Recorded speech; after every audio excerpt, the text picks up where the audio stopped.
Hello நண்பா நண்பீஸ். தஞ்சாவூரில் பார்த்தீங்கன்னா திமுக தலைமையில் பார்த்தீங்கன்னா வெல்லும் தமிழ் பெண்கள் மாநாடு நடத்தினாங்க. அது எப்படி நடந்துச்சு, எப்படி பெண்கள் கூட்டிகிட்டு வந்தாங்க, நம்ம எல்லாருக்குமே தெரிஞ்ச விஷயம் தான். அது ஒன்றும் புதுசு கிடையாது.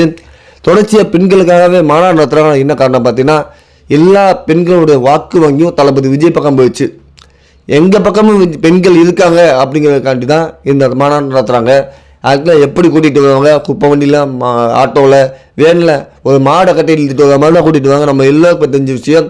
பட் அங்கே ஒன்றும் பெருசாக இம்பேக்டில் கொடுக்காது. ஏன்னா எல்லாமே முதலமைச்சர் வரும்போது எல்லாமே பார்த்துட்டு ஓடிடுவாங்க.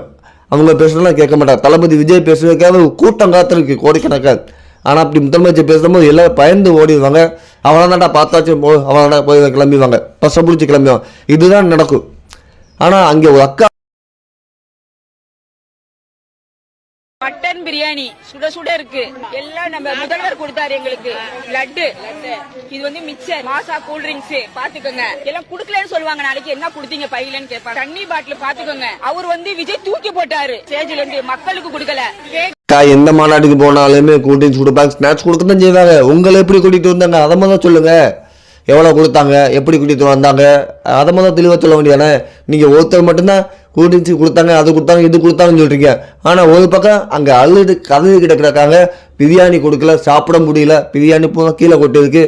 அதெல்லாம் காட்ட மாட்டீங்க. அங்கே ஒரு அக்கா எப்படி அழுதாங்கன்னு நம்ம பார்த்துருவோம். தாங்க முடியல. எவ்வளோ தான் எனக்கா நடுக்க எடுத்துரும். கொடுங்க சாப்பாடை பற்றி கொடுங்க.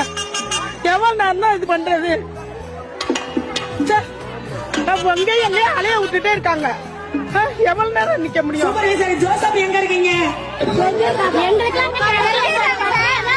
அந்த பக்கம் கூட்டிச்சு கொடுத்தாங்க, இது கொடுத்தாங்க, பெருமையை சொல்றாங்க. இந்த பக்கம் பார்த்தீங்கன்னா சாப்பாடே கொடுக்கலன்னு கதறாங்க.